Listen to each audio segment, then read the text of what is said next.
Welcome, everyone, to another episode of the Untethering Shame podcast. Today, we have the honor of welcoming back a special guest, Tina Hallis, to continue our conversation on shame and disease and diagnoses.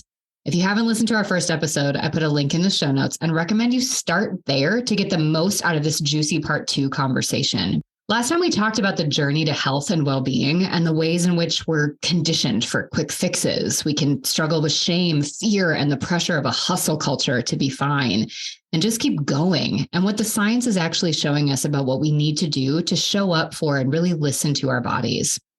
Today, we're going to take it a little bit deeper and really explore what it means for us and the shame that we face when we get a diagnosis. I think for me, I've struggled with this, whether it's mental health, physical health, where we go, but I'm doing the right things. I'm doing what I'm supposed to. Why is this happening to me? And it really feels shameful. It feels dirty. It feels like there's something wrong with us. We're screwing up. So what does that mean?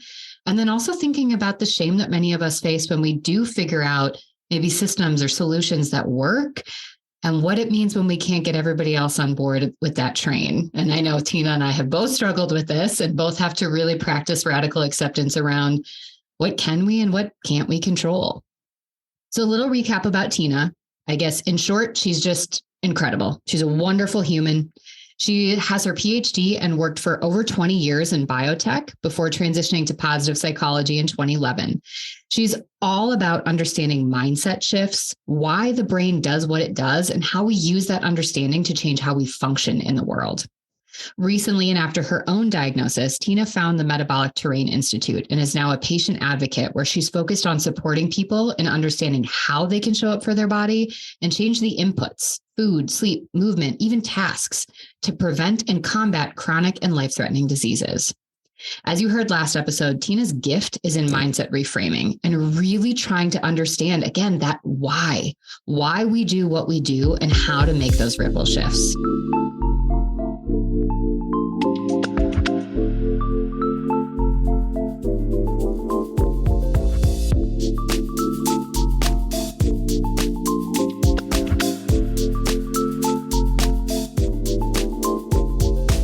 Already buzzing. Tina, welcome back. I'm so excited for part 2.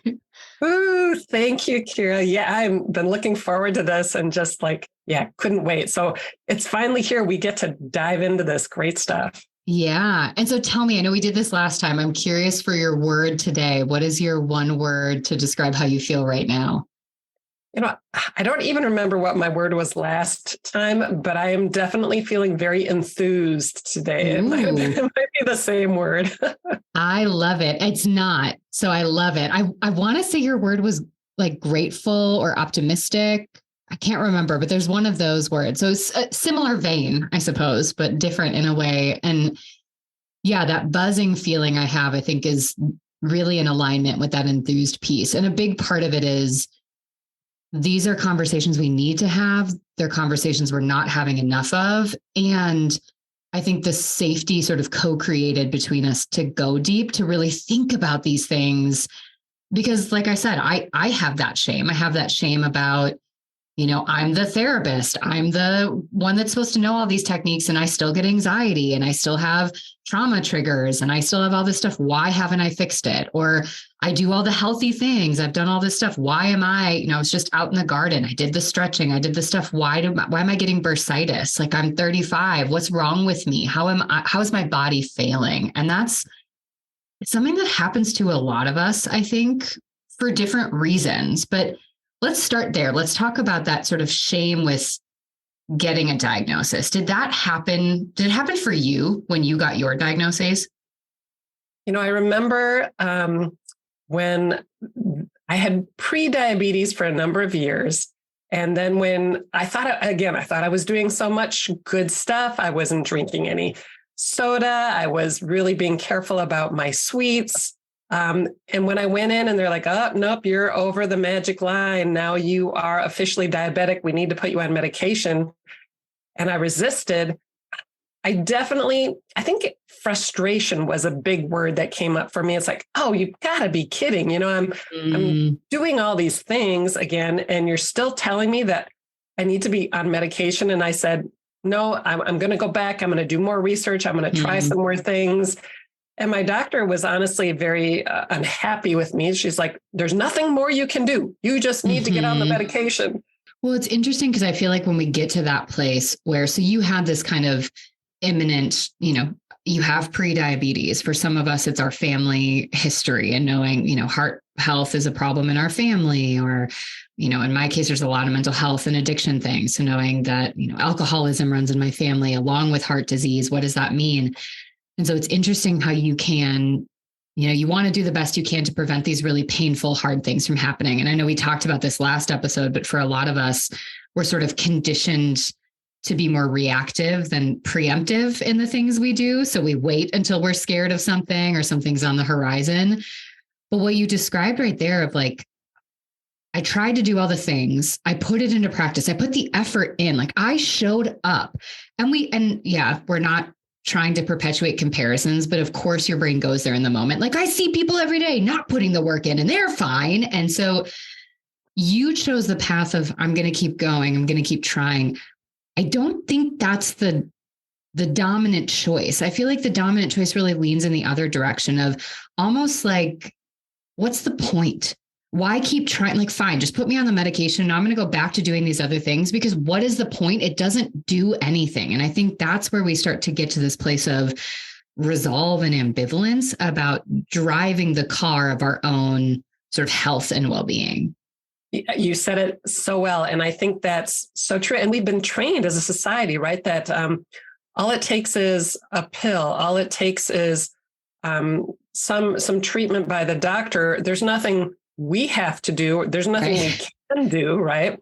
And yet what I've been learning with my more recent training from the Metabolic Terrain Institute of Health is there's so much we can do.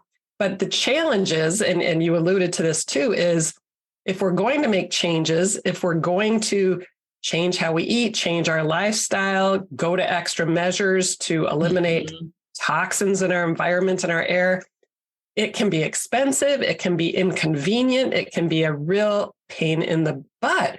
But if there is a motivating factor there, right? Whether it's a diagnosis, whether it's pain, whether it's just a resolve that, no, I want to feel, I like to say, I want to feel young as I grow old, right? I don't want to feel old as I grow old. And so depending on how strong that is, that can, I think, help tip the scales of whether you're going to give up and say, just give me the medication. There's not enough motivation for me to put in this extra effort. Or maybe it's, in a way, for me, I'm grateful my doctor got upset with me because it made me more determined. Yeah. Like, I'll show you. Yeah, exactly. And so I think for each of us, it's different on what is it that might tip those scales, or if they're going to get tipped at all. Yeah.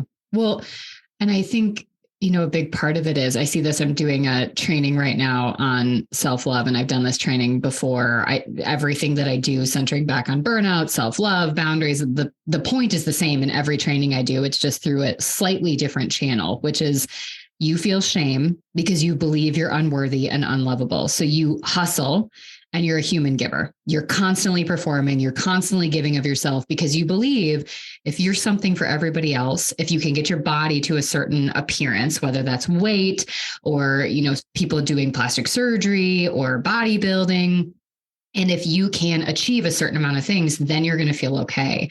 So we sort of put things like taking care of ourselves on the back burner because at our core, we believe we're garbage. Like, we're not good enough. We have to perform to be good enough. And so that really resonates with me when I think about, one of the things I struggle with daily still is I know how I feel when I do 10 minutes of yoga every morning. I know how my body feels. I know how my brain feels. I know how my brain feels when I don't check my phone in the bedroom the first thing I do when I turn my alarm off. I know how that feels. I know I get the dopamine hit in a different way, more subtle way. It's not the same as when you scroll through social media and you feel it or something like that.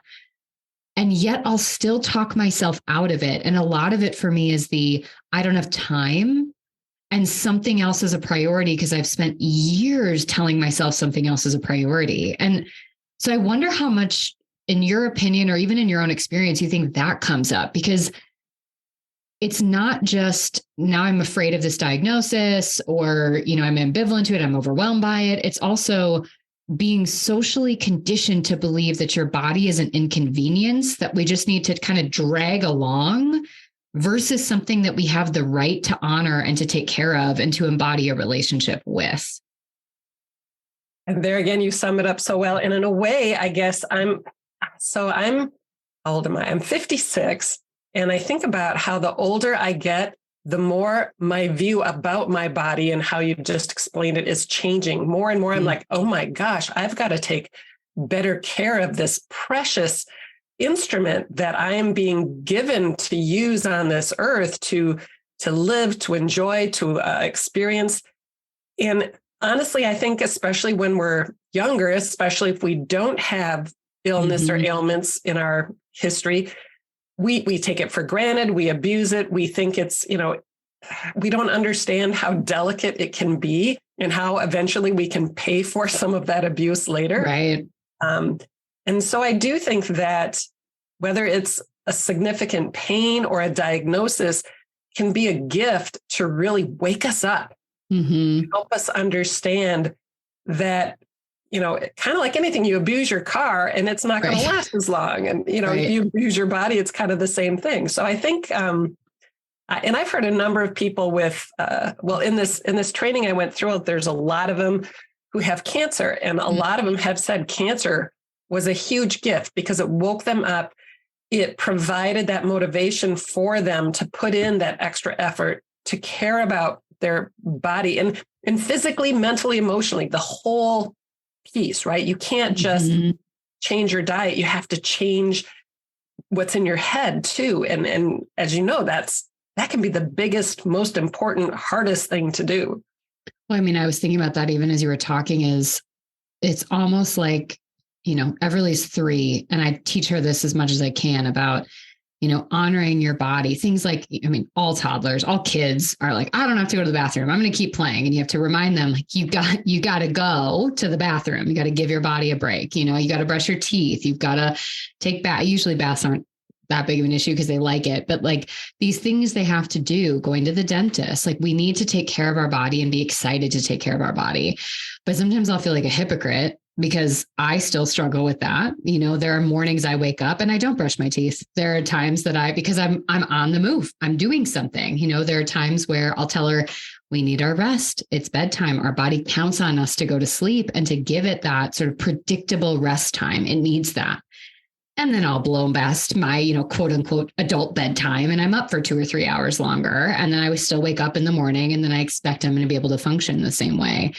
So there's this kind of hypocritical nature. And part of what I think it is as we get older, we sort of, this is not a word, I want to say disattune, and that is not a word, but we sort of unalign and untether the connection between the mind and the body, and then they're in competition. So I think about it even now as we're talking, my upper back, my traps, my low back, they're really sore because we had a tree cut down, and then I was stacking all the logs over on the side so that we can have them for firewood. Well, I did it all. And I was really proud of that because I really try to break out, now that we own a home, I'm trying to break out of some of these like gender norm ideas. Like I'm going to be the one that does it. I'm going to be the one that learns how to mow the lawn. I'm also less willing to admit that I'm not the one that takes care of my body the way that Jordan does. Like he does the Theragun, he does the baths, he does all the stretching and all that. So I'm sitting here right now feeling the tension in my body of not warming up. Because why should I have to warm up? I'm just lifting the logs. I'm just doing this work, right? And then not stretching afterwards. But what happens is when I've only got, let's say 20 minutes of time after that, my brain is so loud. My brain screams at me all the things I need to do. And so I put it off. And I think what happens is over time, we just get so used to it. It's the normalizing of our dysfunctional feelings in our body. It's like that crick in my hip I get all the time. It feels that way every day I get out of bed. What if you didn't? Are there ways we could show up for our body that you didn't feel that way, that you didn't have these things happening? And I feel like that's the thing that is the struggle for people. It's their brain is too loud and it's drowning out their body.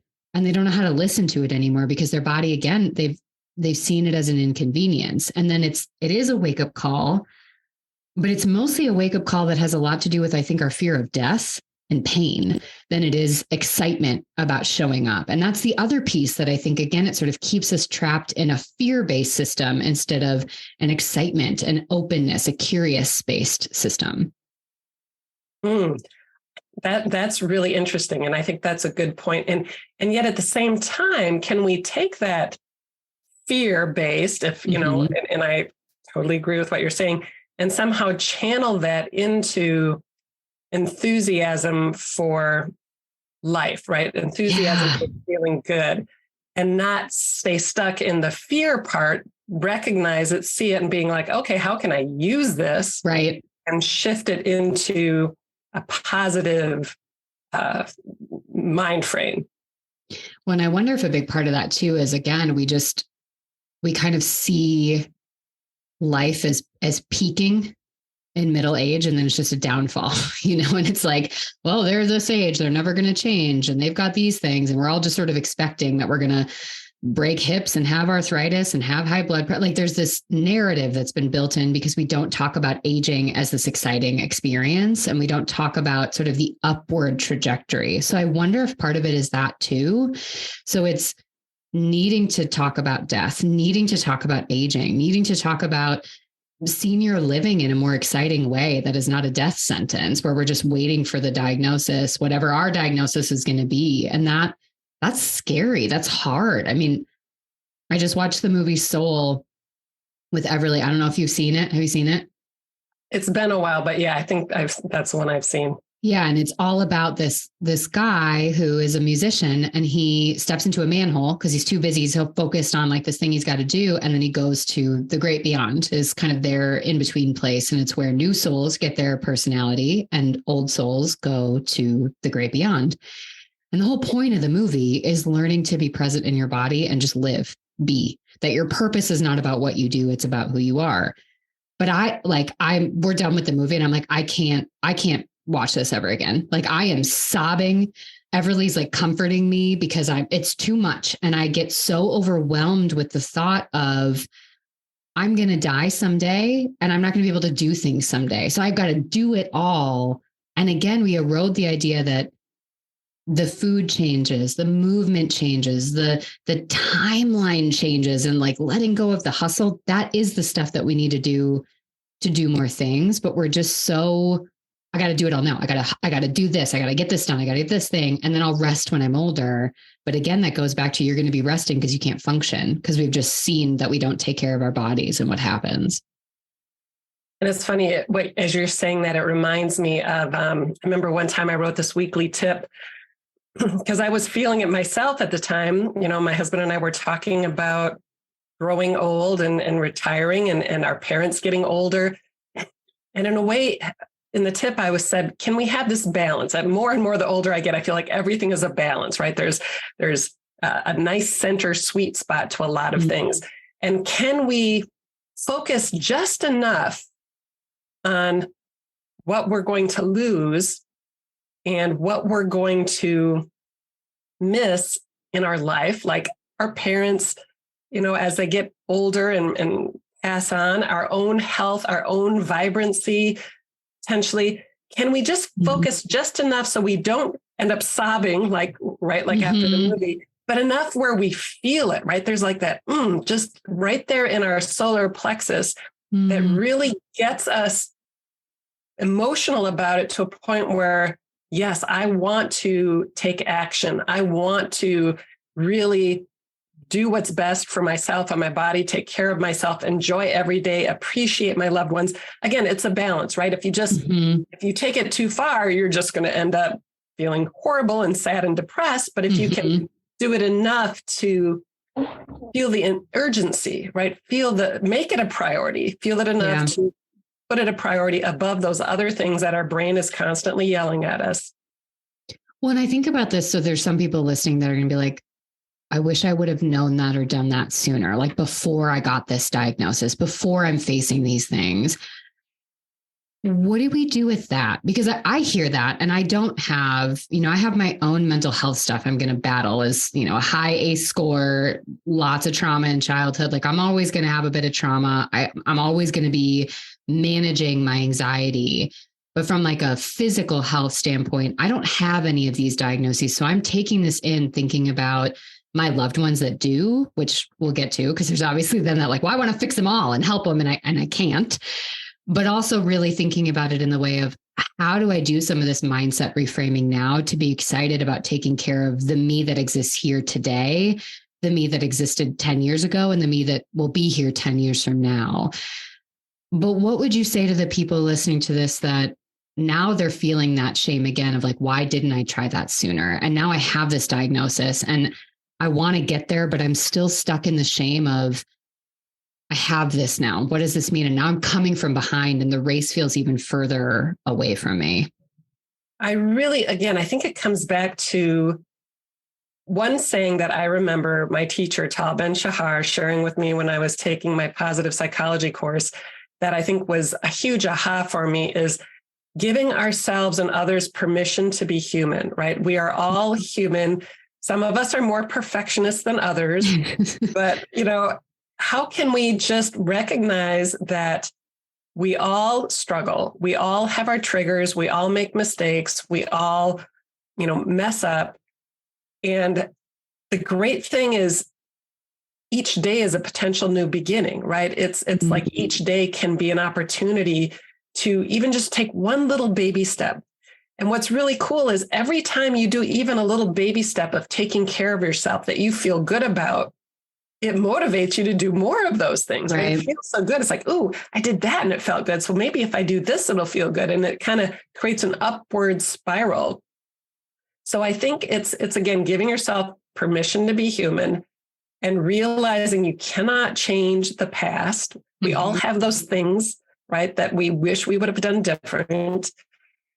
But the real opportunity is in that it's really almost never too late. And I say that with much more optimism than I ever did before, because with this training I've been going through, Dr. Naisha Winters in the Metabolic Terrain Institute of Health, she has had people who have had the worst diagnoses, metastatic, stage 4, terminal, and, obviously not always, but a huge amount of time she's been able to help people. And so I'm full of hope. And I feel like if other people can find a way to build hope is so important. Yeah, I like what you're saying. And I even, as you were talking, I thought back to, again, if we go back to that reactive state or the I've got to do it all right now, I would see when I managed a gym and, January 1st hits and I would do a lot of the open shifts. I'd be there at 4:30, gym opens at 5. I am not even like sitting up straight yet. I am like, who does this? Who gets up this early? I feel this even more now having had a toddler where it's like, I don't get it. But I'd be there and January 1st, there'd be lines of people ready to sign up or coming back. They've been paying for their membership all year. Now they're coming, they're going to do it. And inevitably what would happen is it was coming from a place of, I've got to do it all. I've got to do it quickly. I'm over committing instead of introducing with the idea of building. Because I think that's what you talked about, the little bits, the upward trajectory. So people will go until they have literally just tanked their body. They're so sore, they're exhausted. It's not fun. They're doing it out of this like pressure. They're going every day because what does it mean if they don't?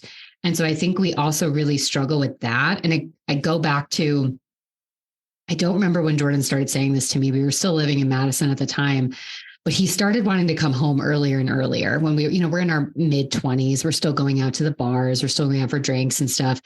And he'd want to come home, midnight, 11. Well, like everybody else is staying out till bar time. Like what? Like I want to stay out longer. Like I'm having fun dancing. I want to do this stuff. And his whole philosophy was, well, you had two of them. Nothing good happens after midnight, which we know statistically is true. Crime rate goes up higher as the night progresses and people are out and, more alcohol. But 2, leave the party before you want to leave. Like leave wanting to be at the party longer. And I think about that when it comes to our health and well-being is that's so much of the reframe is how do you leave work being excited to come back the next day with the project at hand instead of staying until you burn yourself out trying to get everything done, only to come back with more stuff to do the next day. You don't leave when you're still excited. How do you leave the whatever it is, XYZ? So with this, it's finding something you can get excited about and then building on the excitement. And don't go walk 27 miles. Don't try to run a marathon right out the gate. Don't go from, I'm eating all these foods to I can never have a processed food again. I can only eat clean, organic, natural, vegan, blah, blah, blah, blah, blah. Great if that's a downhill goal that you want to get to. But what's the 1% change you can get excited about? And how do you get so excited about that now you carry that into the next thing and the next thing? And I feel like that's where the time scarcity gets in our way, is being able to be excited about the slow build instead of the all at once. And again, that the fear that comes with that. Well, I've got to fix it now. I've got to do it now. Well, now you've told me I've got prediabetes. I've got to fix it. Or now I've got diabetes. I've got to do this, this, and this, or I'm going to die, or I'm going to miss out. And so, yeah, I really like that. I like this. I just wrote down little bits, which is not probably the most, I don't know, best way to say it, but just thinking about little bits to build hope, the hope stepping upwards and upwards and upwards, which is really so much more powerful when we think about the brain changing anyways. Yeah. And I think one of the things that for a lot of people, we're all different and different things will fit better or drive us, or, I think about the whole exercise piece, even if it's just putting on some music you love and dancing in your living room when no one's watching, right? Or whatever works for you, moving in some way. It doesn't have to be what other people view as the right kind of exercise. It can be what works for you. And I think the other thing that has really been huge is as I've taken this training and joined the network that's involved with the Metabolic Terrain Institute of Health, is I am surrounded by like-minded people who have similar health goals, similar ways of eating. I might have mentioned this last time I was in Atlanta there was 6 of us. Oh, yeah. We were cooking together, and we could share our struggles of shopping and trying to eat out or cooking for our family, because we were all kind of in a similar state with similar values, and having that common tribe of people to share with who understand you, that you can really connect with. In fact, right after this, I'm going to be connecting with them again. And it's so helpful because you're not doing it alone. And I think we're really not meant to do things alone. Yeah. And how then I think maybe creating that compassion for ourselves of realizing it is difficult then when you are trying to make changes and the system, the community that you're a part of is still functioning the same way as it did before you made the change, because your brain's, it's powerful, but it's lazy too, in the sense it's going to go back to what it knows. It goes to familiarity. Change is a thing it's going to resist if we're not mindful about how we introduce it and dedicated to sort of the long-term goals. And so realizing, there was years ago where I was struggling with what turned out to be my gallbladder wasn't functioning. I was getting gallbladder functioning tests that were showing it was functioning 11%. I was having weight loss, this really bad pain. And I was struggling because given that I had had a history of an eating disorder, I wasn't being taken seriously within the community about what was going on. And then on the flip side, I had some people that were taking it so seriously that they're like, well, let's just take your gallbladder out and everything's going to be better. I'm like, well, wait a minute. And then I got on that train of yep, take it out. I don't want pain. I don't want this. At least someone's thinking it's real and not just assuming that I'm engaging in my eating disorder without knowing anything about me and then just dismissing me. And the surgeon, thankfully, was just this amazing woman. I remember being so pissed because she was over an hour late to our appointment. And one of the nurses, they gave me it was at UW Health, and they gave me this voucher to go get food from the cafeteria. They're like, she's just always like this because she takes as much time as she needs with any patient she's in the room with, which is great. But also give me a heads up before the appointment because I have stuff to do. So I'm sitting there and I'm all pissed off and irritated. And then she comes in and she tells me she's not going to take my gallbladder out. Well, now I'm pissed even more because now I'm well, I had a solution. You're probably jumping on the eating disorder bandwagon too. And she goes, I just don't think that that's what's going on. And I don't think you've had any real possibility to explore things beyond that. Like, let's just talk about your trauma history. Let's talk about your stress and your anxiety. Let's talk about like all these things. And I'm like, part of me still like flipping her off mentally. And then the other part of me is like, oh. And I think one of the things that was super helpful is I came home and they had me do kind of like a FODMAP diet, which if anyone's not familiar with that is, it's for people with IBS or other digestive issues. It's trying to eliminate different foods that are higher, like gaseous foods or things like that. And so it was kind of like that, but it was sort of like a cleanse to think maybe part of this is if you've eroded your body's gut health, like your bacteria in there. Some of it could be residual eating disorder things. Some of it literally could be anxiety and trauma and a lot of the stress that your body is under. Well, I had to just completely change the way I ate, change the way that I was cooking, what I was doing. The only reason I was able to do it and commit to it was because Jordan did it too. And we didn't have a kid at the time, although now I think just it would be easy enough with Everly being who she is now. But that made everything different because when I came home, I knew that that person was eating the same things as me and they weren't making me feel bad. They weren't talking about it like a deficit. They weren't complaining. Like all he did was he's like, all right, what's for dinner this time? Should we cook this? What do we have for this? And that tribe piece, like you said, that community aspect made a difference. And a lot of people don't have that. And that is really tricky for them. Or they're feeling so much shame that they're not talking to people to build community because they don't want anybody to know that they're trying this thing because they're afraid of this or they got this diagnosis. And so, yeah, I guess I'm not really asking a question. I'm mostly just honoring that I think the community piece is key. And also for people that don't have it, giving yourself grace to understand that might make it even harder to make some of these changes long term. And I do think that's one of the good things about social media is you can find groups based on different, well, you name it, right? And it's out there, and, with similar challenges or things you're trying to achieve. And even though it's not in person, you can still find hopefully a community where you feel understood and supported. Well, and so tell me this, you had this in Atlanta, you had these group of people. What's it like at home? Same tribe vibe, something a little different? How does that feel? Well, I would say at home, it's supportive for me to do my thing, but they're not going to do it. So that's what's great about like every week or two, we connect by Zoom with some of us, it's like some of the ladies that I was with in Atlanta, and really just to ask questions, support each other, just to have that community because, it really makes such a huge difference. Yeah. Well, and it's not like your family saying they don't want to do it, but and I wonder for both of them too, if it's, well, this is great for you because we want you to be healthy and we want you to make these changes to live your best life. We want you around.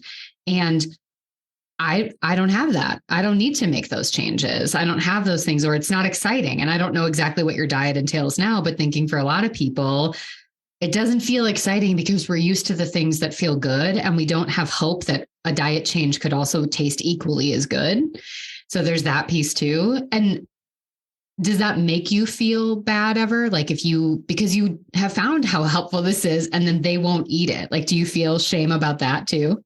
Oh, I think I sense we're just transitioning into an awesome topic here. That is, it is so interesting. And I would have to say, this is something that I talk about with my tribe a lot is, the more I learn about the approaches of how I eat, which is very low carb, lots of whole foods, lots of, unprocessed vegetables, meats.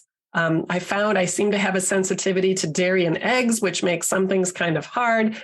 But it's true, as I've learned about the benefits of getting rid of processed foods and getting rid of, a significant amount of carbohydrates in our diet, I think of how much better off the people around me, including my family, would be if they would eat this way too, right? And yet, again, it's a balance, right? It's a balance between how can I at least make sure that they're aware of this information while at the same time realizing they have to be on their own journey. Yeah. I am not the boss of them. I cannot make them do what I think is best for them. And do I even really know what's best for them? I mean, I don't know about you, but if you were to look at my personality type and even my history, I'm a fixer. I like to have answers. I like to solve problems. And, whether it's my husband's ache or pain or something else going on, it's like, well, I bet if you were to do this and this and this, right, it would get better, because the things I see you doing, I have learned are not healthy, right? They cause inflammation. It's, bad for your heart and all this other stuff, your immune system. So yeah, it has been something we talk about so much, because especially when it's somebody you care about and you really, really want what's best for them, and you think you at least have some idea of what they should change, and they're not interested, you can, especially like when it's your family and I'm buying stuff for my family to eat and making food that I feel like I'm poisoning them, right? This is very unhealthy. And yet this is what they're asking for. And this is what they want, despite how I'm eating, despite what I've learned. And it is very interesting conversations to have in your head, right? Well, I think what's really key. So I think we're both fixers, and there's the pressure of feeling like you've figured things out, you have answers. For me, a lot of it has to do, I struggled more from the mental health side of things. And I struggle with my mom, I think has been the biggest one for me, but with other people too, friends, my in-laws, Jordan, just, I know how to deal with these things. So it's my job to help them deal with them more effectively. And it wasn't like I'm better than you, but more it's my responsibility. And I think that was tricky. And with my mom, it's, she's got bipolar disorder. She's in recovery from multiple different substance use addictions. She's got different chronic health issues. She has diseases that are very rare too. She has achalasia, which is in her throat. And that's basically like your peristalsis doesn't work. So she'll get basically like food will get stuck because her esophagus will stop working. And so she's got all these things. And she has been conditioned by a system that's here's the pill, here's this. She got diagnosed with bipolar disorder in prison. So it wasn't like, let's talk about mindfulness and wellness. It was, here's the medication, here's your psych appointment every week. Like, don't F up again and get back in prison. And as long as you're sober, you're fine. As long as you're not manic, you're fine. And that's been kind of her physical health journey too. So when she comes out here, I've struggled because she'll have like an entire carry-on bag full of medications and supplements that she's on. And I've really struggled with that. And I struggle with it, I think, for a variety of reasons, probably our own dynamics, but also this feeling of like, there are things you could be doing. You're eating the canned foods, you're eating the processed things, you're not moving your body, you're sleeping on your pull-out couch instead of your bed, which is better for your back. You're not stretching, you're not, going to your therapist regularly. And I found that every conversation we had, I would leave feeling terrible. I would feel shame about not being kinder to her, but I would also feel shame about not being able to fix it. I would feel angry at her for not wanting this, for not trying harder, was always the notion that I had of like, she's not trying harder, which sucks because obviously even saying this out loud right now, like I feel shame of like, why couldn't you just be kind and compassionate? But that was the reality of it. And what I had to work through was realizing, I guess, similar to my work with clients, like I can't be the hardest one working in a room for somebody else's well-being, which is really hard. The second pill to swallow, which is really tricky, is not everybody wants the same life that I do. And their sense of fulfillment and joy and their journey to getting there and discovering that is different than mine.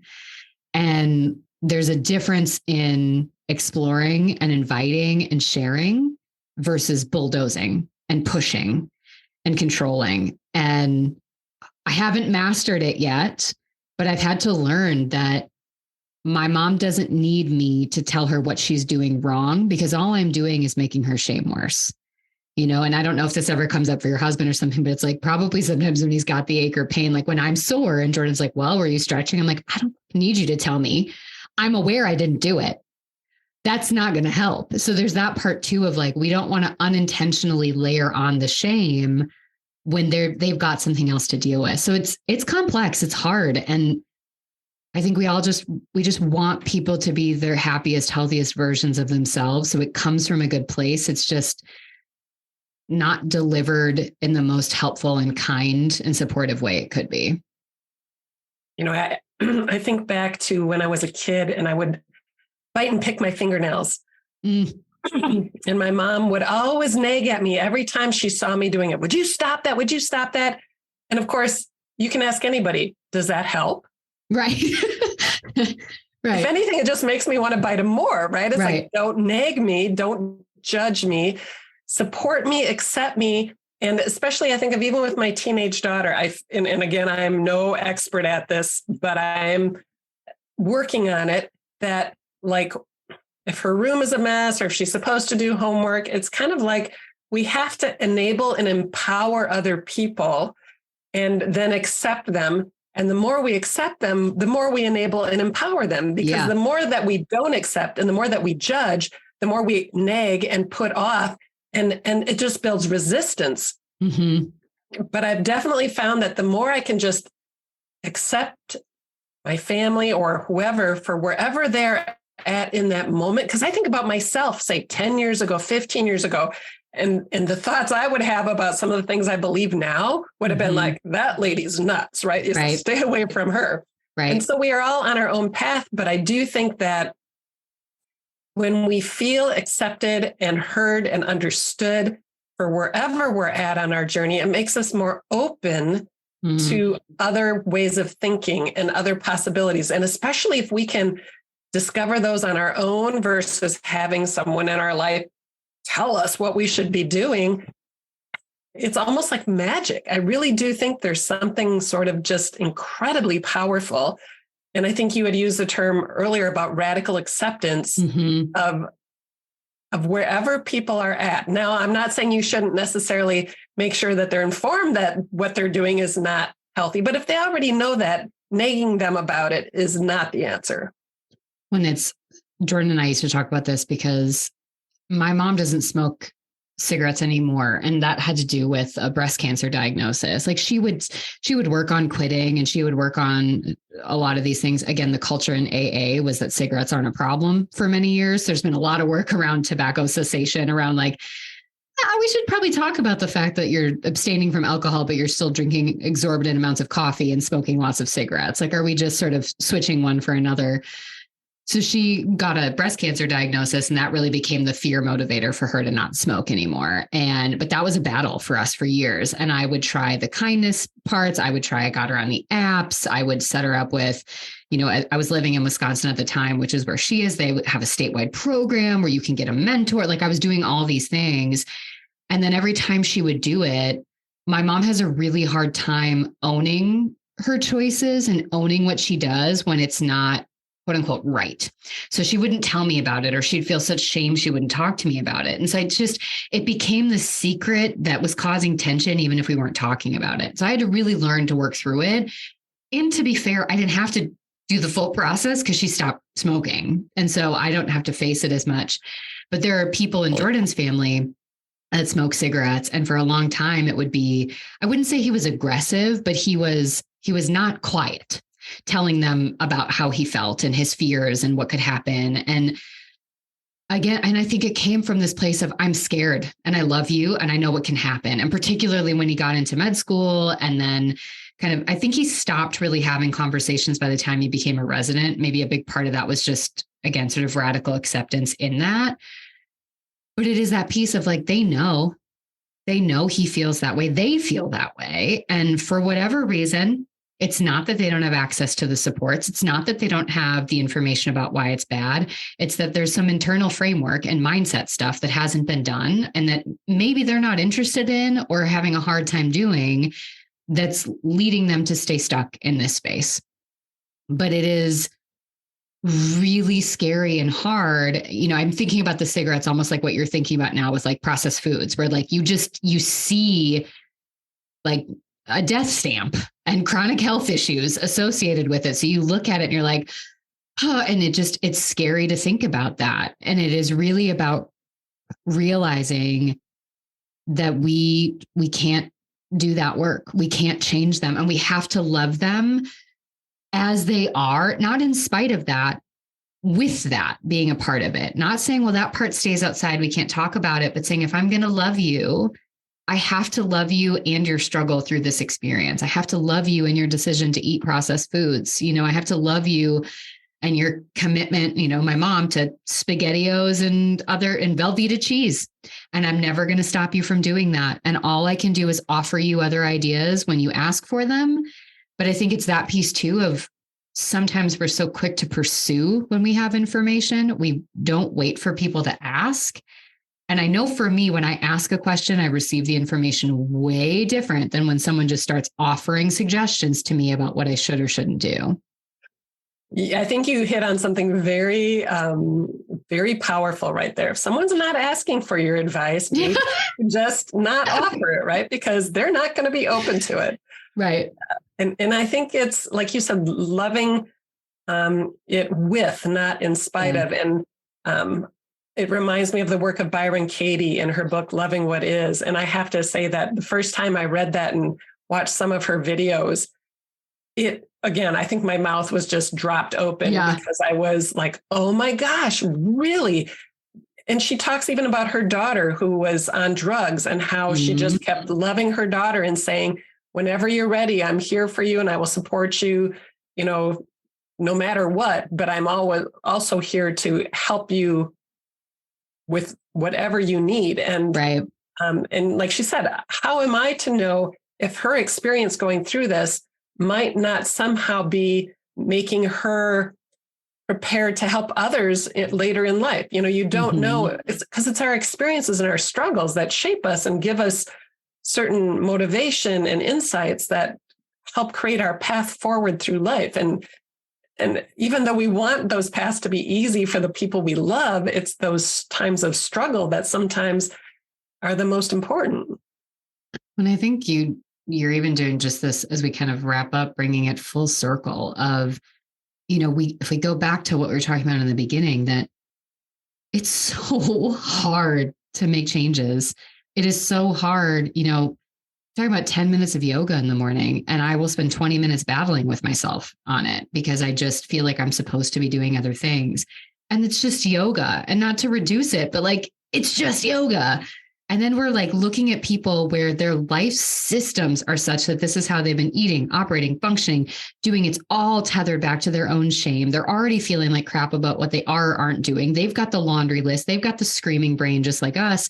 And then we come in hot with a couple of suggestions about what they can do. And they're like, thank you, no, thank you. I'm already overwhelmed and I already don't feel loved based on who I am. I'm already berating myself for everything I'm not doing to be worthy to be in the room. All this is doing is making me feel even less worthy to be in this space. And so I think it's coming back to that. Our job is to continue to be curious, to share information with each other, to be open, to explore, to do the hard things. But also the community aspect is allowing people to, if we go to assertive communication, the real definition of assertive communication, at least to me, is to allow you and the other person or party to feel seen, safe, and heard. It's about making sure that we can communicate as our full and whole self and allowing somebody else to communicate as their whole and full self. And when it comes to these things, again, you could be the one that you're going, well, I've done everything right. I still got the diagnosis. There's going to be a person that's been eating processed foods, smoking cigarettes, drinking to no end for decades, and they're going to live till they're 108. And they're not going to have any of these health issues. There are certain things that we can and can't control, but the decision gets to be the individual's. The decision gets to be theirs on how they show up. And if it's affecting us, and that's, maybe the next layer of exploration for people is we can set boundaries with people on how we connect with them if the way they're choosing to live their life is affecting us. But we don't get to tell them that they have to change their life to make our lives better and more convenient and less stressful moving forward.